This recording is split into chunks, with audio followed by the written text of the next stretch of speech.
So the concept is really simple in psychologists' terms.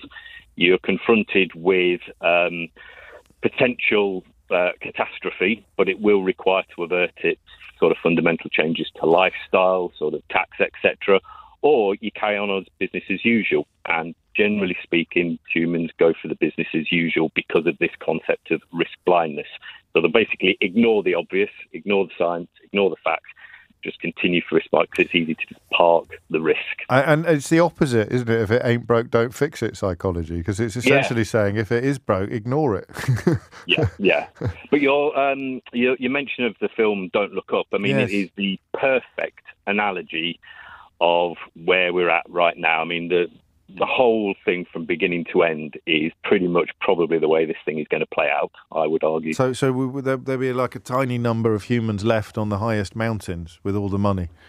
Yeah, and the few that make it to Mars are going to get eaten by whatever's waiting for them. I mean, even the end of that film, I shouldn't even mention it. Is there nothing, I mean, is there any historical precedent for the species responding correctly to enormous threat?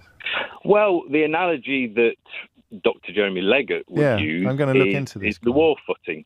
Yeah, well, I was going to say, unless the is, threat comes from other humans, but I think that makes it psychologically distinct. Yeah.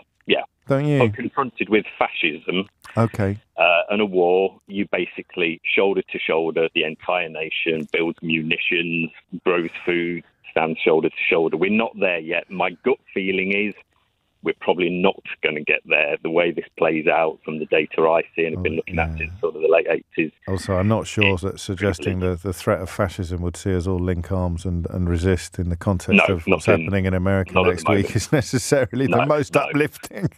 Yeah, exactly.